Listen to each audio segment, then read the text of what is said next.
কারণ যে পূর্বপুরুষের জন্য আমি এই পৃথিবীর আকাশ বাতাস জল সবকিছু দেখতে পেলাম, তাদের প্রতি শ্রদ্ধা জ্ঞাপন আমার নিত্য কর্ম, রোজ করা নিয়ম। কিন্তু রোজ সাধারণত করা হয়ে ওঠে না। আপনারা যারা ব্রাহ্মণ ঘরে জন্ম নিয়েছেন তারা জানেন, বা নাও জানতে পারেন। এখনকার দিনে ব্রাহ্মণ যে ব্রাহ্মণের সব কাজ জানবে তার কোনো গ্যারান্টি নেই। কারণ ব্রাহ্মণের যেসব আচরণ, সেই আচরণগুলো সাধারণত আমরা সবাই করতে পারি না। এই যে ভট্টাচার্য নাম নিয়ে আমি দাঁড়িয়ে আছি, আমি কি সব কাজ করতে পারি? নিয়ম হচ্ছে ত্রিসন্ধ্যা আহ্নিক, 3 বেলা আহ্নিক করতে হবে। কিন্তু 3 বেলা আমরা পারি কই? কাজের চাপে 3 বেলা পারি না। কষ্টে শিষ্টে একবার হয়তো আহ্নিক হয়। তাও আবার আহ্নিকের যে যে ক্রিয়া আছে শুনলে মাথা ঘুরে যাবে। 18টা কাজ করতে হয় আহ্নিকের আসলে বসে। সেই 18টা কাজের মধ্যে একটা কাজ হচ্ছে তর্পণ। আপনারা যেমন বছরে একবার তর্পণ করেন, তেমনি যিনি ব্রাহ্মণ তাকে প্রতিদিন তর্পণ করতে হয়। কারণ পূর্বপুরুষ, তার মধ্যে মুনি ঋষিও পড়ছে। সপ্ত ঋষি যারা এই বেদ বিদ্যা রক্ষা করেছিল তাদের স্মরণ করতে হয়। সপ্ত ঋষিকে প্রতিদিন জল তর্পণ, জল দিতে হয়। সেগুলো আমরা করতে পারি না। ঠিক তেমনি পিতৃপুরুষকে প্রতিদিন জল দিতে হয়, প্রতিদিন আহ্নিকের সময়। বৈষ্ণবগণ যেমন আহ্নিকের সময় তিলক আহ্নিক করেন না, ঠিক তেমনি ব্রাহ্মণকেও আহ্নিকে বসলেই তর্পণ করতে হয়। বলছে অতীত কুলকৌটিনাং সপ্তদ্বীপ নিবাসিনা তৃপ্যন্তু পিতরঃ সর্বে। বলছে সবাই তৃপ্তি লাভ করুন, ময়া দত্তেন ত্রয়েন তৃপ্যতু ভুবনত্রয়ম। তর্পণের মন্ত্রটা দেখুন, অতীত কুলকৌটিনা, আমার অতীত যত কোটি কোটি কুল গেছে, সে আমার বাবা ঠাকুরদা শুধু না, তারও আগে। এটাই তো আমাদের ভারতবর্ষের গর্ব না? সারা পৃথিবীর লোকে চায় ভারতবর্ষের ধর্মটা ধ্বংস হয়ে যায়। পৃথিবীর খ্রিস্টান ধর্ম, মুসলমান ধর্ম সবাই চায় যে হিন্দু ধর্মটা কেন রে বাবা এতক্ষণ টিকে আছিস তোরা, কেন ধ্বংস হচ্ছিস না, চায় সবাই। কিন্তু চাইলে করার কিছু নেই। কারণ সনাতন ধর্মের ভিত্তি এত শক্ত যে বাবর সুলতান মাহমুদ এসে নাড়াতে পারেনি। তোমরা দুদিনের খোঁজকে তোমরা কি নাড়াবে? সনাতন ধর্মের ভিত্তি। পূর্বপুরুষ আমাদের কারা? সপ্ত ঋষি।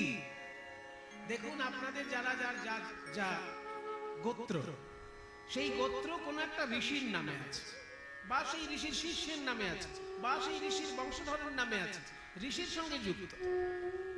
যেমন আমার গোত্র হচ্ছে ভরদ্বাজ গোত্র। ভরদ্বাজ ঋষির বংশ পরম্পরায় আমার মধ্যে এসে ঠেকেছে। তা আমাকে যে যা খুশি বলবে আজগুবি কথা আমি মেনে নেব। কারণ আমার মধ্যে যে রক্তটা বইছে সেটা ভরদ্বাজ ঋষির রক্ত বইছে। তখন পৃথিবীতে ইসলাম ধর্ম কোথায় আর খ্রিস্টান ধর্ম কোথায় মশাই? তাদের তো কোনো জন্মই হয়নি। ইসলাম ধর্মের জন্ম মাত্র 1500 বছর আগে, আর ভারতবর্ষে তাদের আগমন 1000 বছরের মধ্যে, তার বেশি। তাহলে 1000 খানেক বছর ধরে যদি তারা আমাকে জ্ঞান দিতে চায়, আমি না আমার শাস্ত্র না জেনেই তার জ্ঞান নিয়ে নেবো? নিশ্চয়ই নেব। যদি আমার শাস্ত্রের বাইরের কোনো কথা সেখানে থাকে আমি নেব। তার জন্য আমার মুনি ঋষিরা বলেছেন যে তুমি সকলের কাছে আঁচল পেতে থাকবে। ভালো কথা যদি মুসলমান বলে তাও শুনবে, ভালো কথা যদি খ্রিস্টান বলে তাও শুনবে, কিন্তু নিজের মুনি ঋষি কি বলেছে সেটা আগে খবর না। নিশ্চয়ই শুনবে, সবার কথা শুনবে। কিন্তু আমার মত ঘুরিয়ে দেবে, আমার মাথা ঘুরিয়ে দেবে, আমার মুনি ঋষিকে অসম্মান করবে, তার কথা তো আমি শুনবো না। কারণ 5000 বছর প্রাচীন হচ্ছে বৈদিক সাহিত্য। এই যে ঋগ্বেদের মন্ত্র, সামবেদের মন্ত্র, যজুর্বেদের মন্ত্র, এসব 5000 বছর প্রাচীন। আর ইসলাম ধর্ম 1500 বছর প্রাচীন, খ্রিস্টান ধর্ম 2000 বছর প্রাচীন, আর বৌদ্ধ ধর্ম 2500 বছর প্রাচীন। তাদের থেকে হাজার হাজার বছর প্রাচীন এই মন্ত্রতন্ত্র। আপনি অন্য কোনো ধর্মের কাছে শুনে দেখবেন তাদের বক্তব্যগুলো। একজন মুসলমান ধর্মের বক্তা কি বলবে? যে পৃথিবীতে সমস্ত মুসলমান শান্তিতে থাক, আর অমুসলিমদের যা খুশি হোক, আমার কিছু যায় আসে না। একজন খ্রিস্টান ধর্মাবলম্বী কি বলবে? যে সারা পৃথিবীর খ্রিস্টানগুলো ভালো থাক, আর অখ্রিস্টানগুলো সব চুলোয় যায়। কিন্তু ভারতবর্ষের সনাতন ধর্মের মুনি ঋষি কি বলেছে? সর্বে ভবন্তু সুখিনা, সবাই যেন সুখী হয়। এখানে বলছে না যে হিন্দুরা যেন সুখী হয়, এখানেই তো পার্থক্য। অন্য ধর্মের থেকে সনাতন ধর্মাবলম্বী ঋষির এইটা বেসিক ডিফারেন্স। অন্য ধর্মের লোকেরা বলে শুধু আমাদের ধর্মের লোক সুখে থাক, আর সবার যা খুশি হোক। কিন্তু সনাতন ধর্মাবলম্বী ঋষি কি বলছে? ঋগ্বেদ খুঁজে দেখুন, এই মন্ত্র পাবেন। ঋগ্বেদের মন্ত্র বলছে সর্বে ভবন্তু সুখিনঃ, সবাই যেন সুখী হয়। এমন নয় বলছে যে হিন্দব ভবন্তু সুখিনঃ, হিন্দুরা সুখী হোক বা সনাতন ধর্মাবলম্বীরা সুখী হোক, সেটা বলছে না। পৃথিবীতে যে আছে সেই সুখী হোক। সর্বে ভবন্তু সুখিনঃ সর্বে সন্তু নিরাময়াঃ, সবাই যেন নিরাময় হয়, রোগ ব্যাধির বালাই থেকে সবাই যেন মুক্ত থাকে। সর্বে ভদ্রাণি পশ্যন্তু, সবাই যেন ভালো জিনিস দেখতে পায়। ভালো জিনিস দেখাটা ভাগ্য ভালো না থাকলে হয় না।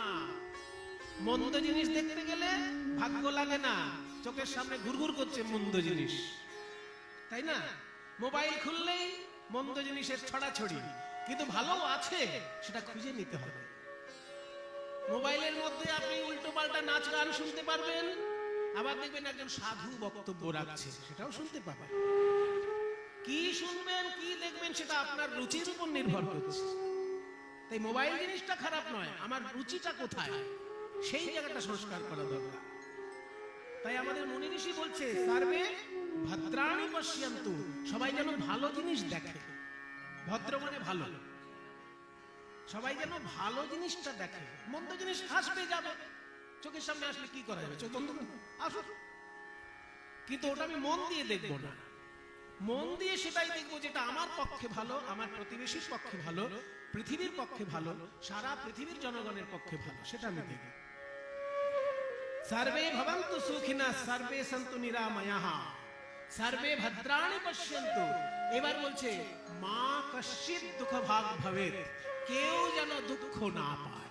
কথাটা শুনুন, বলছে কেউ যেন দুঃখ না পায়। সে হিন্দু হোক, খ্রিস্টান হোক, বৌদ্ধ হোক, শিখ হোক, জৈন হোক, যে ধর্মেই জন্মাক, সে ধর্ম না মানুক, নাস্তিক হোক, ধর্মই মানে না হয়তো এমন আছে নাস্তিক, কিন্তু সেও যেন সুখে থাকে। এই হচ্ছে মুনি ঋষির শান্তি মন্ত্র পাঠ। এটা শান্তি মন্ত্র। সেই জন্য আমাদের মুনি ঋষিগণ যে বিধান দিয়েছেন, আমরা একটুখানি মানতে পারলেও আমাদের জীবন ধন্য। এত হাজার হাজার বিধান আছে যে অত্যাধুনিক যুগে সবগুলো মেনে ওঠা সম্ভব হয়ে ওঠে না, কিন্তু একটা দুটো যদি আপনি মানতে পারেন, জানবেন আপনার মনুষ্য জন্ম সার্থক। যেমন এই যে আহ্নিকে বসে পূর্বপুরুষের উদ্দেশ্যে একটু জল দেওয়া, কি এমন টাইম লাগবে বসে একটু পূর্বপুরুষের উদ্দেশ্যে জল দিয়ে দিল। বলছে অতীত কলিকুলকোটিনাং সপ্তদ্বীপ নিবাসিনাম, সবাই যেন তৃপ্যন্তু পিতরঃ সর্বে, আমার পূর্বপুরুষ পুরুষগণ এবং সপ্তদ্বীপ ধরে যারা বাস করছে সবাই তৃপ্যন্তু পিতরঃ সর্বে ময়া দত্তেন তয়েন তৃপ্যতু ভুবনত্রয়ম, আমার দেওয়া এই জলের মাধ্যমে ত্রিভুবন যেন শান্তি পায়। বললো না যে শুধু পৃথিবীর লোকেরা, বলে স্বর্গের দেবতারাও যেন আমার এই জল গ্রহণ করে। পাতালে যদি কেউ কষ্ট পায়, সেও যেন আমার এই জল গ্রহণ করে, শান্তি পায়, শান্তি পায়। এবার অনেকে বলতে পারেন আমার বাবা যদি থাকে স্বর্গে আর আমি এখান থেকে একটু জল দিয়ে দিলাম, এই এক বিন্দু জলে বাবার শান্তি হবে? বলতেই পারেন। একটু আগেই বলেছি যে মানুষের মন হচ্ছে যুক্তিবাদী। তাহলে একটুখানি জলে আপনার বাবার আত্মা যদি শান্ত না হয়, তাহলে যখন কোনো জায়গায় চাকরি হচ্ছে, যখন সেই চাকরির ইনস্টিটিউটের হেড অফ দি ইনস্টিটিউট, যিনি ওই ইনস্টিটিউটের মাথা, তিনি যতক্ষণ সই না করছেন চাকরিটা পাকা হচ্ছে না। মনে করুন সবার সই হয়ে গেছে, কিন্তু ইনস্টিটিউটের যিনি হেড তিনি সইটা করেননি, তাহলে চাকরি হবে?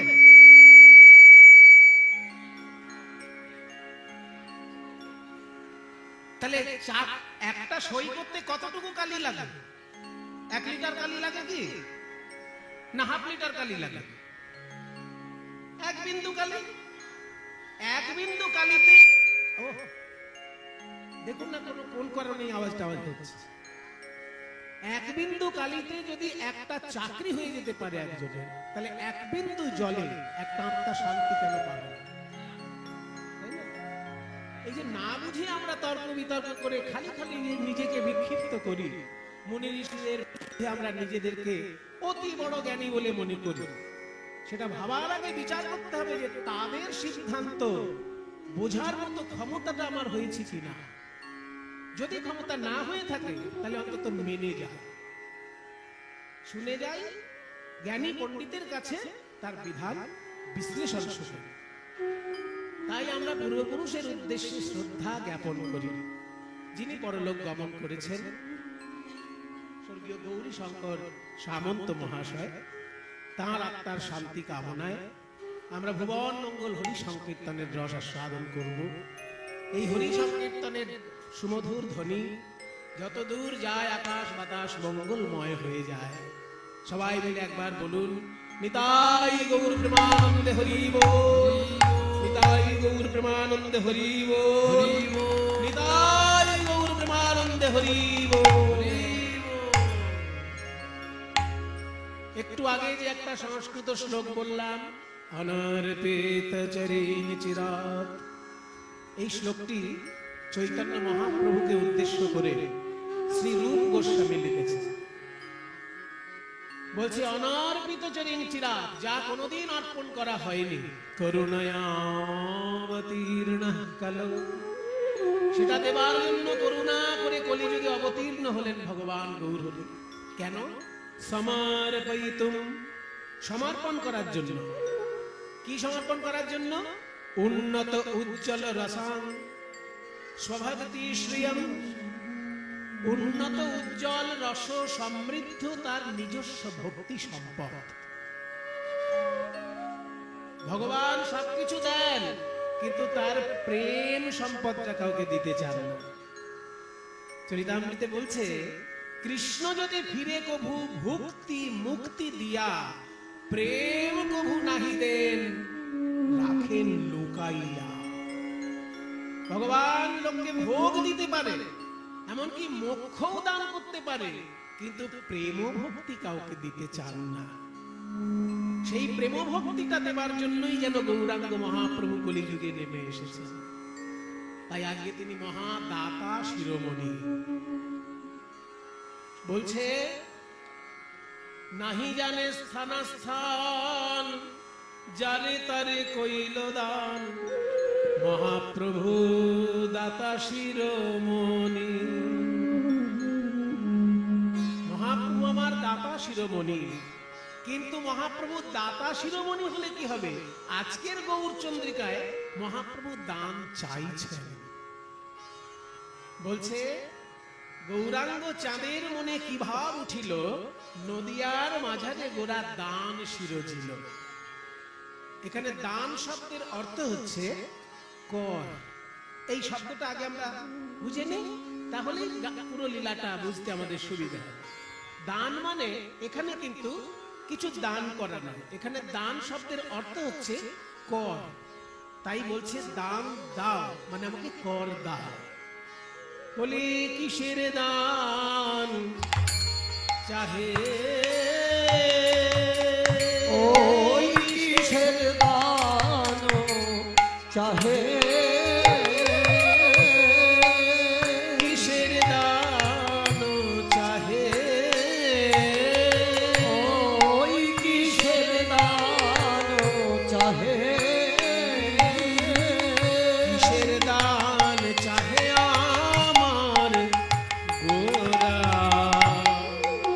আমার গোরা দ্বিজমণি।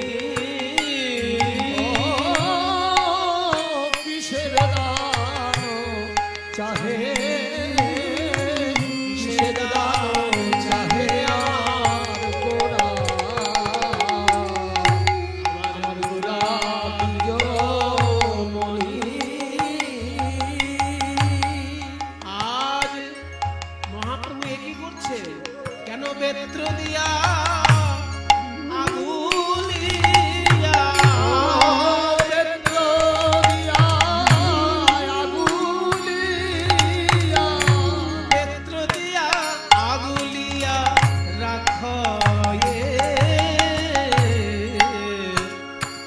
হয় তরুণী।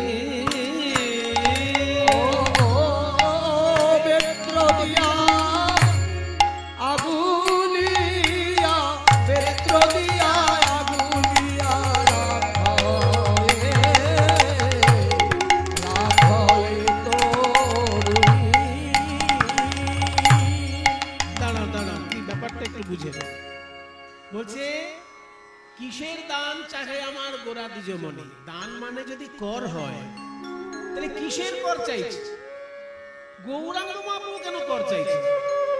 কর যদি চাই তাই অফিসার এসে চাক, ইনকাম ট্যাক্সের অফিসার এসে কর চাই, হতেই পারে। তো মহাপ্রভু কি ইনকাম ট্যাক্স ডিপার্টমেন্টে চাকরি করে যে এসে রাস্তায় বলবে আমাকে ট্যাক্স দাও?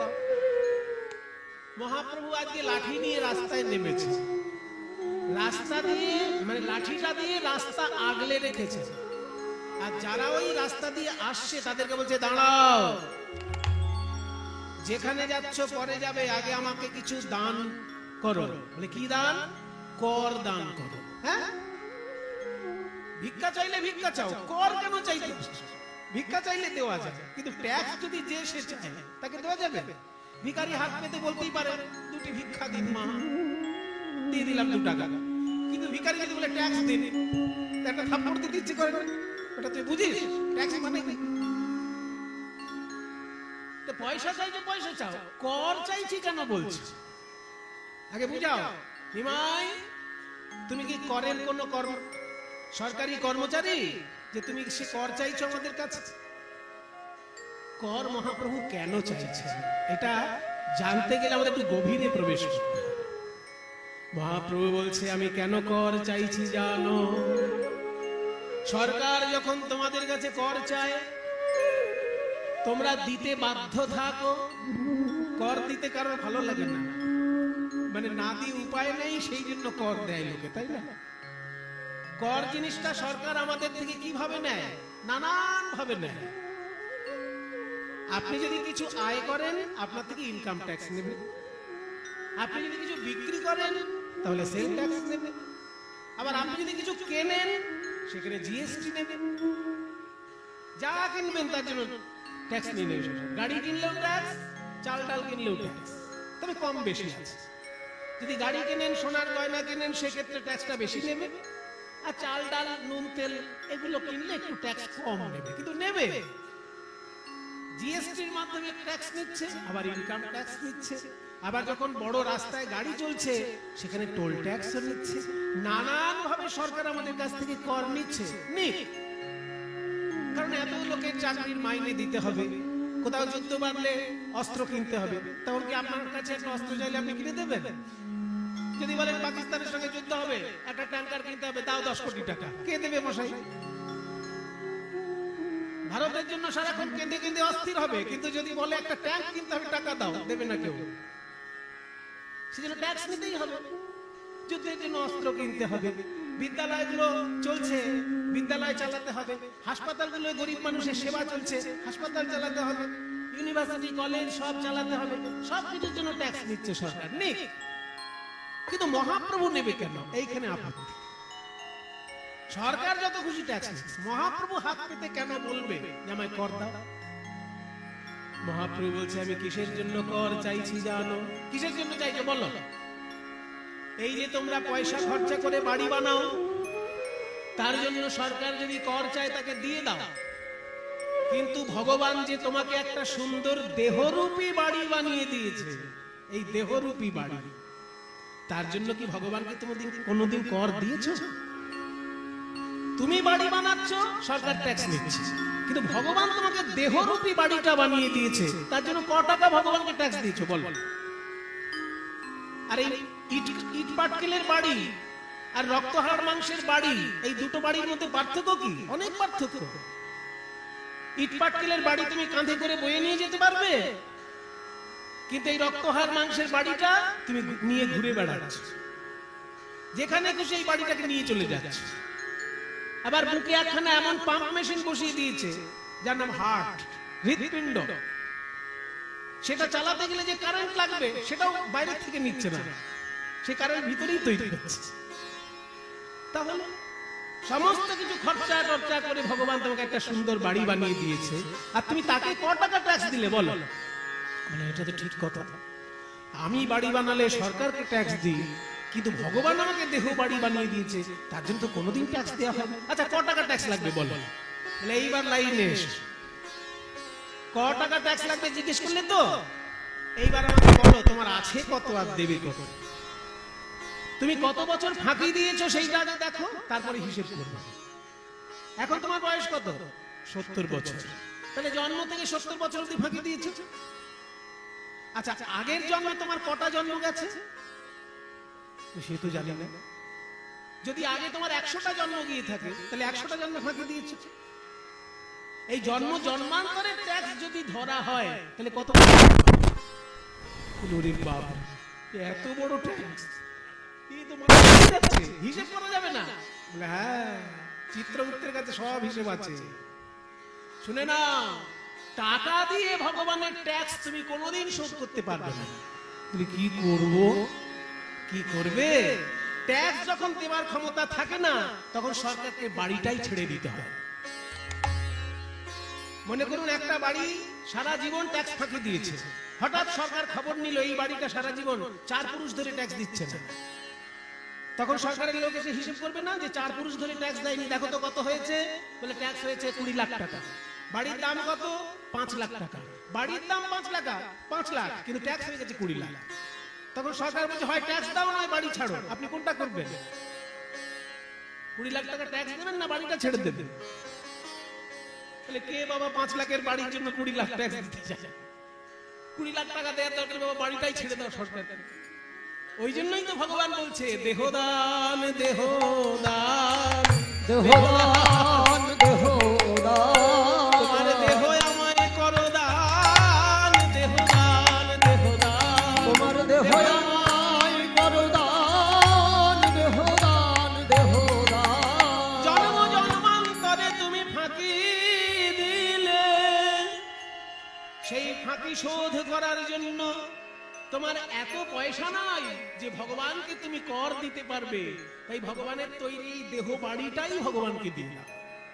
দেহদান দেহদান দেহদান দেহদান, বলে গৌর ভগবান, দেহদান দেহদান বলে গৌর ভগবান, দেহদান দেহদান। নিমাই তোমার যুক্তির কাছে আমরা সবাই মাথা নিচু করছি। তুমি যা বলছো একটা কথাও কাটতে পারছি না। তুমি ঠিকই বলেছো, আমরা বাড়ি বানালে সরকারকে ট্যাক্স দিই, কিন্তু ভগবান আমাকে দেহ বাড়ি বানিয়ে দিয়েছি তার জন্য ট্যাক্স দিইনি, দেব।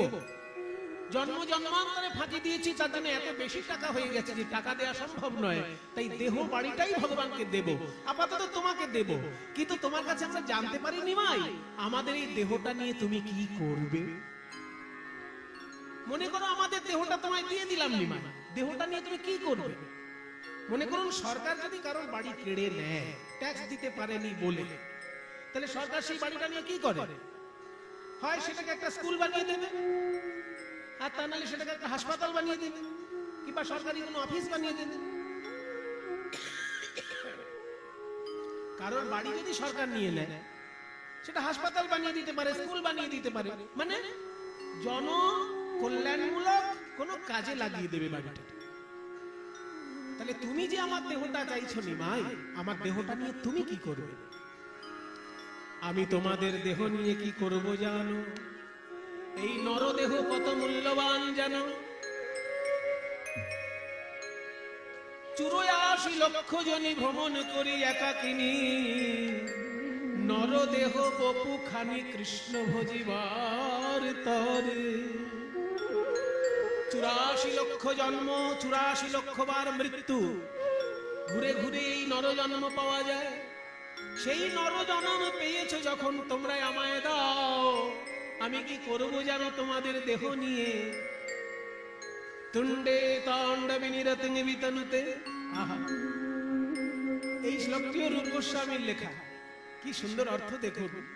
তুণ্ডে তাণ্ডবিনিরতিং বিতনুতে তুণ্ডাবলিলব্ধয়ে কর্ণক্রোড়ে কডম্বিনি ঘটে জগর্মাবিদিভ্যস্পৃহাম चेतो प्रांगण संगिनी विजयते सर्वेन्द्रियाणां कृतिम नो जाने जनिता कियद्भिरमृतैः कृष्णेति वर्णाद्वै। বলছে এই কৃষ্ণ নামে এত মধু আছে। কৃষ্ণ এই দুটি অক্ষরের মধ্যে এত মধু আছে যে তুণ্ডে তাণ্ডবে নিরতে বিতনুতে। তুণ্ড মানে জিহ্বা, জিহ্বা যদি একবার কৃষ্ণ নাম বলে তাহলে নৃত্য করে যে আরো বলবো আরো বলবো আরো বলবো। কান যদি একবার কৃষ্ণ নাম শুনে লক্ষ লক্ষ বার কৃষ্ণ নাম শুনতে চায়। আর কৃষ্ণ নাম যদি একবার হৃদয়ে প্রবেশ করে সকল ইন্দ্রিয় কৃষ্ণময় হয়ে যায়। না জানি কৃষ্ণ নাম দুই অক্ষরে কত মধু ঢালায় আছে। ওগো কলিজীব, এই কৃষ্ণ নাম দুই অক্ষরে এত মধু যে আমি একবার বলে আশা মেটে না। তাই তোমাদের দেহগুলো যদি আমাকে দাও তাহলে তোমাদের জিহ্বা দিয়ে আমি কৃষ্ণ নাম বলবো, তোমাদের কর্ণ দিয়ে আমি কৃষ্ণ নাম শুনবো। শুধু দেহগুলো আমাকে দাও, আমি সেই দেহেতে কৃষ্ণ নাম বলবো আর শুনবো। বলি আমি নাম শুনবো, তখন আমি নাম শুনবো। তোমাদের কর্ণ দিয়ে আমি নাম শুনবো। বলি তোমাদের ওই কর্ণ দিয়ে আমি নাম শুনবো। ওই আমি নাম গাইবো, তখন আমি নাম গাইবো। তোমাদের জিহ্বা দিয়ে তখন আমি নাম গাইবো। তোমাদের জিহ্বা দিয়ে আমি নাম গাইবো। তোমাদের জিহ্বা দিয়ে তোমাদের হৃদয় মন্দিরে বসে তোমাদের ওই জিহ্বা দিয়ে ওই তোমাদের ওই জিহ্বা দিয়ে তোমাদের ওই জিহ্বা দিয়ে তখন আমি নাম গাইবো। আমি নাম গাইবো।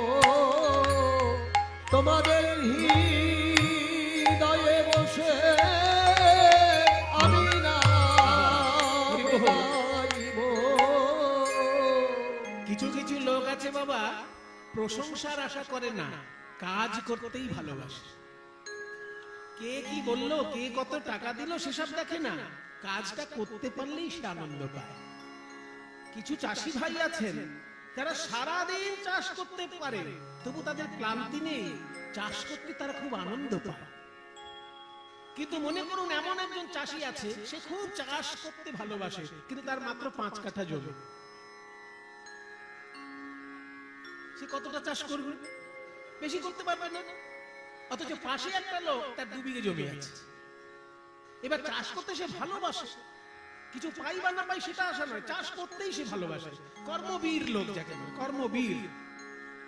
এবার যার ওই 2 বিঘে জমি আছে তাকে গিয়ে বলছে, ভাই আপনার তো জমি আছে, দয়া করে আপনার জমিটা আমাকে চাষ করতে দিন না। আমি চাষ করতে শুধু ভালোবাসি, কিচ্ছু চাই না, ফসল যা হবে আপনার বাড়িতে পৌঁছে দিয়ে আসবো, কিন্তু আমি চাষ না করলে থাকতে পারি না, আমাকে কি চাষ করতে দেবেন? আমার মাত্র 5 কাঠা চাষ করা হয়ে গেছে, শুধু আপনার 2 বিঘেটা আমি চাষ করব, ফসল যা হবে আমি কিচ্ছু নেব না, আপনার বাড়িতে পৌঁছে দিয়ে আসবো। এবার বলুন, এরকম লোক যদি বলে কেউ, তখন মনে হয় বাবা এই পাগল নাকি? ঠিক আছে, যখন বলছে দিয়ে দিই, আমি চাষ করতে পারি না, অথচ জমি পড়ে আছে 2 বিঘে, ঠিক আছে করুক, ওর ভালো লাগে যখন করুক। তাহলে কেউ যদি আমার জমিতে চাষ করে ফসলটা আমাকে দিয়ে দেয়, শুধু চাষের পরিশ্রমটা সে করে, কিছুই চায় না, তখন আমি তাকে জমি দেব না দেব না? নিশ্চয়ই দেব। তাই মহাপ্রভু বলছেন তোমাদের দেহগুলো আমাকে দাও, তোমাদের জিহ্বা দিয়ে আমি কৃষ্ণ নাম গাইবো, তোমাদের কর্ণ দিয়ে আমি কৃষ্ণ নাম শুনবো, পুণ্য যদি কিছু হয় তোমাদেরকে দিয়ে দেবো। কারণ আমি চাষ করতে ভালোবাসি, চাষের ফসল চাই না। কর্মণ্যেবাধিকারস্তে মা ফলেষু কদাচন। গীতায় ভগবান বলছে কর্ম করে যাও, ফলের আশা করো না, ফল তোমার পিছনে পিছনে ছুটবে, কর্মটা যদি ঠিক ঠিক করতে পারো। তাই আমি চাষ করব, তোমাদের দেহগুলো আমাকে দাও, আমি কৃষ্ণ নাম গাইবো, আমি কৃষ্ণ নাম শুনবো তোমাদের দেহ দিয়ে, তোমাদের হৃদয় মন্দিরে বসে, কিন্তু পুণ্য যদি কিছু লাভ হয় সেটা তোমরা পাবে। তখন গৌর সুন্দরকে কলিজীব বলছে, হে গৌর হরি, আমরা হতভাগ্য কলিজীব, ভক্তিতে আমাদের মতি নাই, কৃষ্ণ নাম করতে আমাদের ভালো লাগে না, কৃষ্ণ নাম শুনতেও ভালো লাগে না। এই দেহ যদি তুমি নাও, আর তুমি যদি কৃষ্ণ নাম গাও, তুমি যদি কৃষ্ণ নাম শোনো, তাহলে এই দেহ আমরা তোমায় দান করতে রাজি আছি। কারা রাজি আছেন মহাপ্রভুকে দেহ দান করতে? যারা মায়েরা যদি রাজি থাকেন এবার উলুধ্বনি দিন দেখি। ও বাবা, সব মায়েরা রাজি আছে। সত্যিই তো, আমাদের কিছু করতে হবে না, মহাপ্রভু নাম গাইবেন, দেহটা আমাদের ব্যবহার করবেন, করুন। আচ্ছা বাবারা, আপনারা রাজি তো মহাপ্রভুকে দেহ দান করতে? একবার বাহু তুলে হরি বল বলুন দেখি। বাহ, খুব ভালো, সবাই মিলে রাজি আছে। তেমনি নবদ্বীপের লোক বলছে, নিমাই তুমি যে বুদ্ধি খাটিয়ে আজকে আমাদের কাছ থেকে দান চাইলে, আমরা ভাগ্যবান যে আমাদের এই দেহটা তোমাকে দিতে পেরে আমরা ধন্য। সত্যিই তো আমাদের ভক্তি নেই, তুমি আমাদের হৃদয় মন্দিরে বসো, দেহ দান করলাম, তুমি গান গাও, তুমি গান শোনো। তাই মহাপ্রভুকে দেহ দান করার উপায়টা কি? একটা কঠিন উপায় আছে, একটা সহজ উপায় আছে। কঠিনটা সবাই পারবে না, কিন্তু সহজটা একটু চেষ্টা করলে সবাই পারবে। কঠিন উপায়টা হচ্ছে সংসার ত্যাগ করে সারা জীবনের মতন বৈরাগ্য গ্রহণ করে মহাপ্রভুর উদ্দেশ্যে বৃন্দাবন চলে যাওয়া। এটা কঠিন পথ, এটা সবাই পারবেন না, রূপ সনাতন তারা পেরেছিলেন। আর সহজ পথ হচ্ছে এই সংসারেই বাস করে, সংসারে সমাজে সমস্ত দায় দায়িত্ব পালন করে যখনই কীর্তনের আসরে আসবেন, কীর্তন শুনতে বসবেন, মনে মনে ভাববেন, এই যে বসলাম এই পর্যন্ত আমার দায়িত্ব, কীর্তন শোনা আমার কাজ নয়, ওটা মহাপ্রভু আমার হৃদয় মন্দির থেকে উনি শ্রবণ করবে। এটা যদি বলতে পেরেছেন, তাহলে গৌর চরণে আপনার দেহ দান করা হয়ে গেল। একই কাজ যদি কীর্তন গায়ক করতে পারে, যে বহু ভাগ্যের ফলে, অনন্ত জন্মের সুকৃতির ফলে হয়তো কীর্তন গাইবার ভাগ্যবান হয়েছে, কিন্তু এই কীর্তন গাইবার মানুষটি আমি নই, কীর্তন গাইবার ক্ষমতা আমার নেই। এই দেহটা এখানে দাঁড়িয়ে থাকলো গৌর হরি, এই দেহের মধ্যে হৃদয় মন্দিরে আবির্ভূত হয়ে তোমার কীর্তন তুমি গান করো। আমার আছে হৃদি যন্ত্র বাজাও এসে তুমি, আমার আছে হৃদি যন্ত্র বাজাও এসে তুমি, আমার আছে হৃদি যন্ত্র বাজাও এসে তুমি, প্রভু আমার আছে হৃদি যন্ত্র বাজাও এসে তুমি, অধম সেবকে মাগে চরণ দুখানি, আর অধম সেবকে মাগে চরণ দুখানি। তোমরা এসো দুটি ভাই গৌর নিতাই, এসো দুটি ভাই গৌর নিতাই, দ্বিজমণি দ্বিজ রাজ হে, এসো দুটি ভাই গৌর নিতাই, দ্বিজমণি দ্বিজ রাজ হে। আমি পুজিব চরণ হৃদ মন্দিরে বসাইয়ে, বুঝিব চরণ আমার হৃদ মন্দিরে বসাইয়ে, বুঝিব চরণ আমি পুজিব চরণ মনে আকিঞ্চন রাখিব হৃদয় মাঝে, বুঝিব চরণ মনে আকিঞ্চন রাখিব হৃদয় মাঝে। তোমার রাঙা চরণ আমি পূজা করিব, তোমার রাঙা চরণ আমি পূজা করিব, আমার হৃদ মাঝারে বসাইয়ে রাঙা চরণ পূজা করিব, আমার হৃদ মাঝারে বসাইয়ে, আমার মন তুলসী নয়ন জলে হৃদ মাঝারে বসাইয়ে, মনে তুলসী নয়ন জলে হৃদ মাঝারে বসাইয়ে, মনে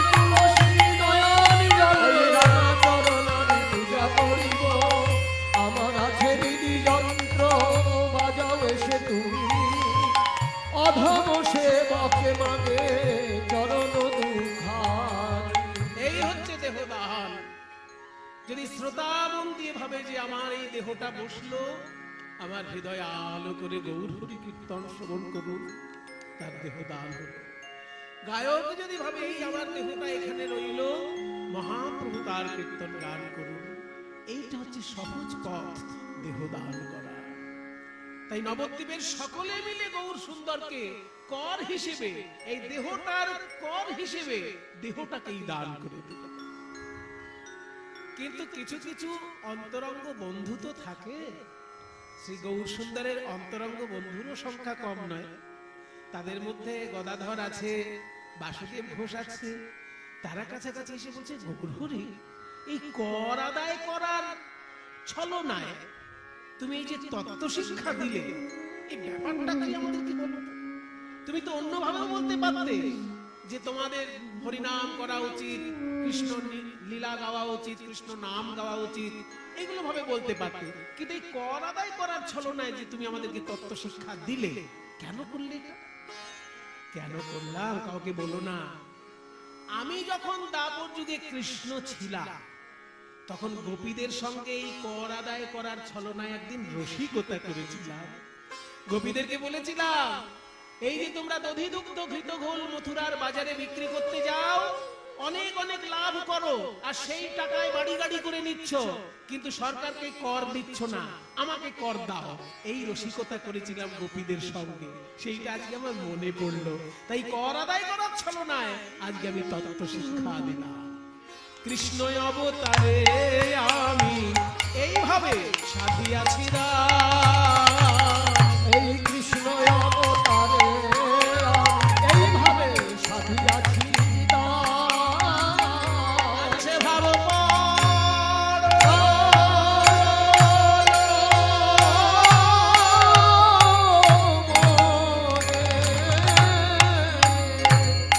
বাসু ঘোষে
বাসু ঘোষে গান রে ভাব পরালো মনে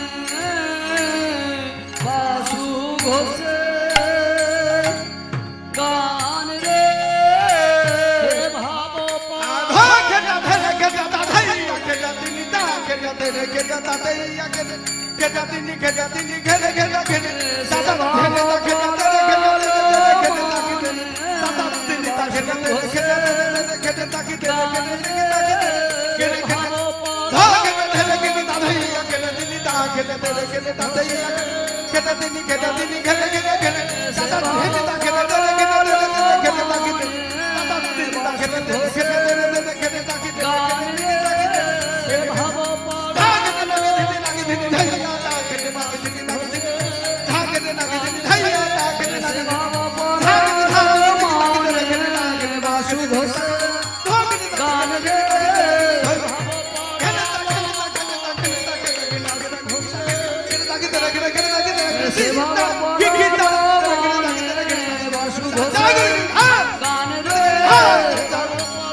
Nanda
গোস্বামী বৃন্দ কি নিজ নিজ শ্রী গুরু মহারাজ কি স্বর্গীয় গৌরী শঙ্কর সামন্ত মহাশয় কি মধুময় সুধাম বৃন্দাবন। মরুভূমির মধ্যে যেমন কোথাও যদি বাগান থাকে তাকে বলে মরু উদ্যান, মরু উদ্যান। ঠিক তেমনি পৃথিবীর মধ্যে ভগবানের যে লীলাভূমি, সেগুলো পৃথিবীর মধ্যে মরুদ্যান স্বরূপ। ভগবান শ্রীকৃষ্ণের লীলাভূমি বৃন্দাবন মথুরা, সেখানে দান লীলা রস আজকে আস্বাদন করা হয়। শ্রীকৃষ্ণ এখানে খুব একটা রসময় চরিত্র গ্রহণ করছে। আজকে শ্রীকৃষ্ণ কিন্তু বেশ রসিক নায়ক, কেননা তিনি আজকে গোপীদের সামনে কর আদায়কারী রাজ কর্মচারী রূপে দাঁড়াবেন, মানে ট্যাক্সের অফিসার। কৃষ্ণ আজকে সেই অভিনয়টি করবেন, আর গোপীগণ তাকে দেখে আকাশ থেকে পড়বে।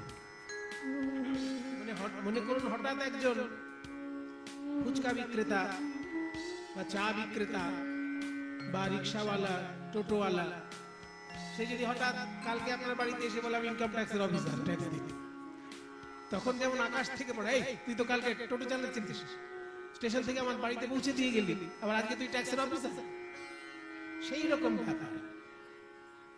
এই রসিকতার মধ্যে দিয়ে অনেক তত্ত্ব শিক্ষা ভগবান শ্রীকৃষ্ণ দিয়েছে।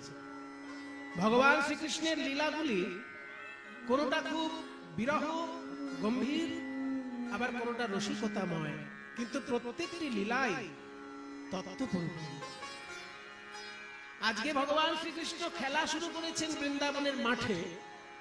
খেলতে খেলতে হঠাৎ রাধারানীর মুখটি মনে পড়েছে, কারণ রাধারানীর যে মুখটা তার বন্ধু কৃষ্ণের বন্ধু সুবলের সঙ্গে অনেকটা মেলে। তাই সুবলের দিকে তাকিয়ে রাধারানীর মুখটা মনে পড়েছে। আর তো এই ছুটোছুটি হুড়োহুড়ি খেলা ভালো লাগছে না, তাই বলছে, ওরে শ্রীরাম সুবল, আজকে তোরা গরু বাছুর গুলো দেখ, আমি একটুখানি ঘুরে আসি।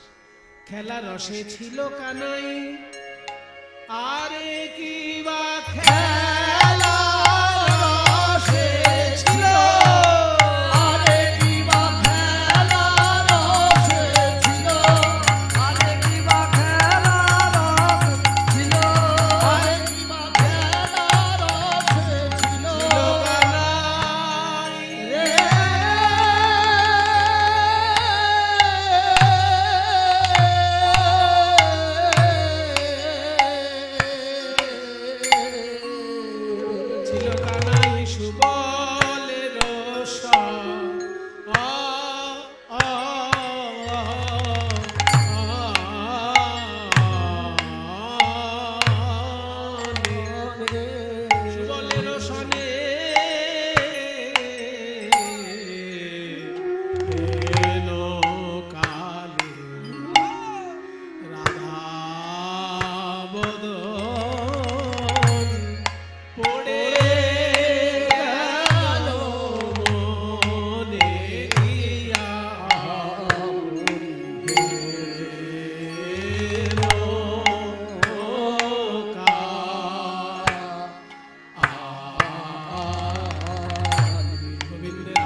বলি আর তো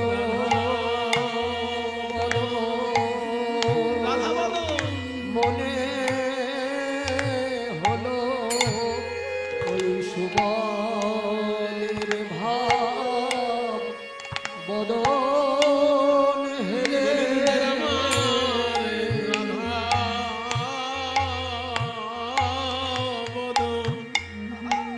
মনে হলো ওই সুবলের ভাব বদন হেরে রাধা বদন বদন মনে হলো ওই সুবলের ভাব বদন হেরে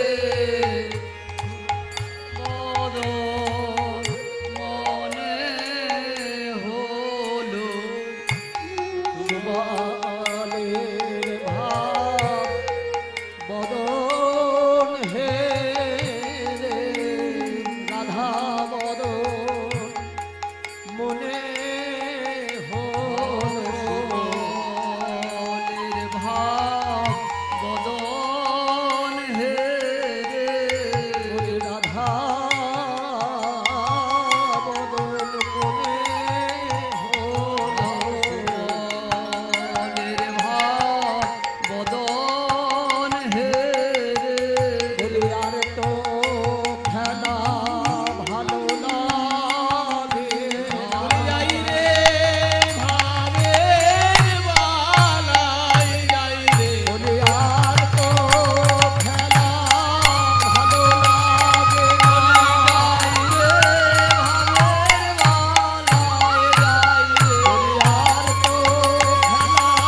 খেলা ভালো লাগে আর তো খেলা ভালো লাগে না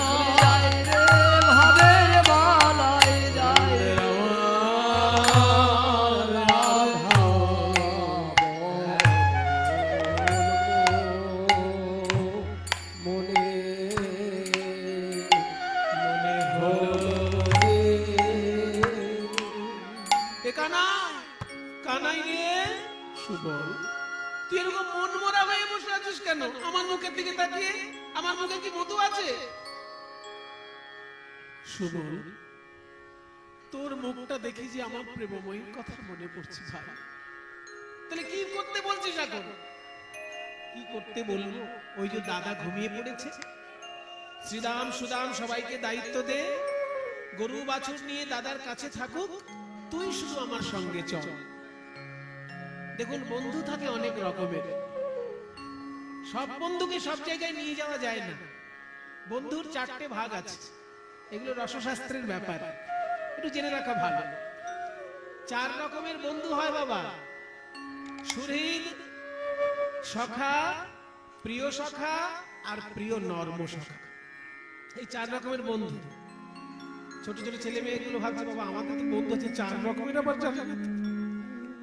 বন্ধু চার রকমের শুনে রাখ এমন বন্ধু থাকতে পারে যে দাদারও বন্ধু আমারও বন্ধু হয় না ক্রিকেট খেলার সময় ফুটবল খেলার সময় এমন একটা বন্ধু আছে দাদার সঙ্গে খেলছে আমার সঙ্গে খেলছে ওই রকম বন্ধুকে বলা হবে সুহৃদ কারণ যে আমারও বন্ধু আবার আমার দাদারও বন্ধু তাহলে সেই রকম বন্ধুর সঙ্গে খেলাধুলা হবে ঠিকই কিন্তু খুব অন্তরের কথা হবে না একটু দূরত্ব বজায় রেখে কথাবার্তা বলতে হবে এটা হচ্ছে সুহৃদ আর সখা হচ্ছে এমন বন্ধু যে ভাইয়েরও বন্ধু আমারও বন্ধু মনে করুন ছোট আমার থেকে বয়সে ছোট কিন্তু আমার বন্ধু আমার ভাইয়ের সঙ্গে খেলা করে আবার আমার সঙ্গে খেলা করে তাহলে তার সঙ্গে আমি যখন মিশবো আমিও তার সঙ্গে একটুখানি দূরত্ব বজায় রাখবো এমন কোনো কথা বলবো না যে আমার মর্যাদা হানি হয় সেই জন্য ছোট বন্ধুর সঙ্গে যখন মেশা হয় সেটাকে সখা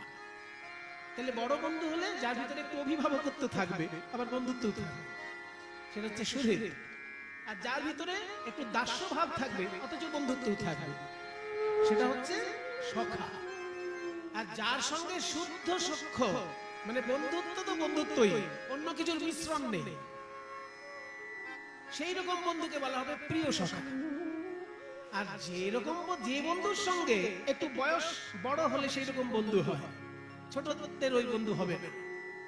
একটু বয়স বড় হলে এমন বন্ধু হবে, আমি যদি লুকিয়ে কোনো সিনেমা দেখি, সেই সিনেমার গল্পটা ওই বন্ধুর সঙ্গে করা যাবে। তাহলে সিনেমার গল্প করা যেতে পারে এমন অন্তরঙ্গ বন্ধু যখন হয়, সেই বন্ধুটাকে বলা যায় প্রিয় নর্ম সখা। যে আমার মধুর রসেরও খবর রাখে, মধুর রসের খবর অন্যান্য বন্ধুরা রাখতে পারবে না। কারণ দাদার যে বন্ধু আমারও বন্ধু, তার সঙ্গে মধুর রস চলবে না। যে ছোট তার সঙ্গে চলবে না। আবার যে শুদ্ধ সখ্য, শুধু খেলাধুলার সাথী, কিন্তু আমার মনের খবর জানে না।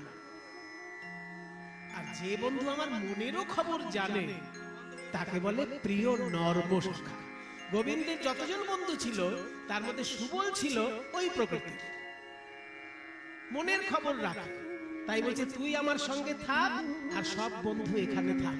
আপনার ধেনু বৎস সঙ্গী গণে দিয়া, আপনার ধেনু বৎস সঙ্গে গণে দিয়া, রাধা বলে বাজায় বাঁশি, ত্রিভঙ্গ হইয়া।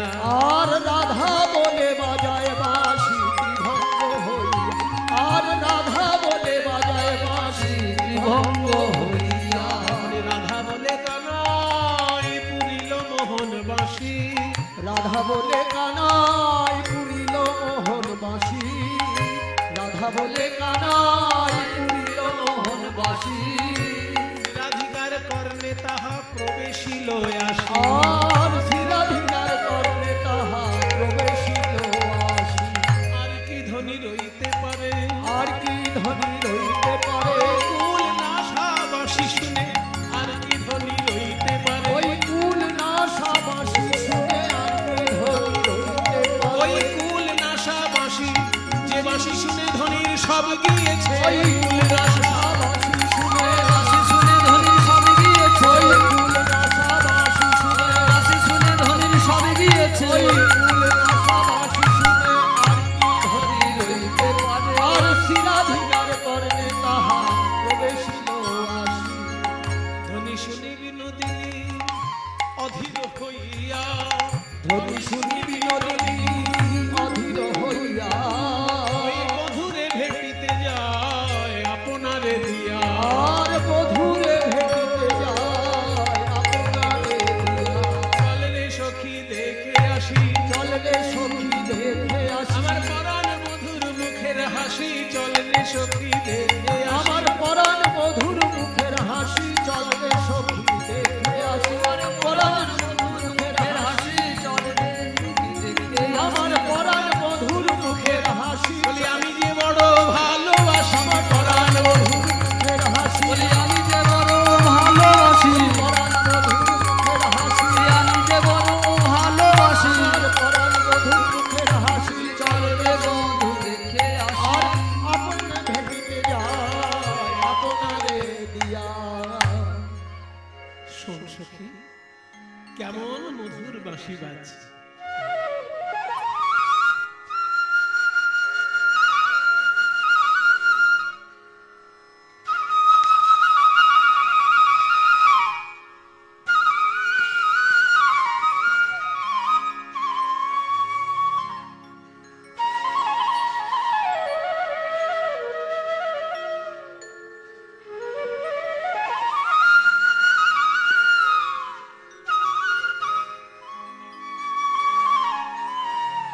প্রাণ বধুয়া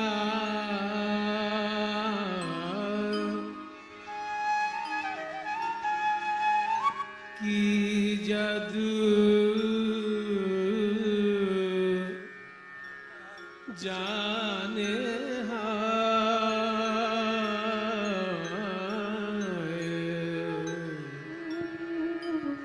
বাঁশিতে যে ডেকেছে আমায়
পান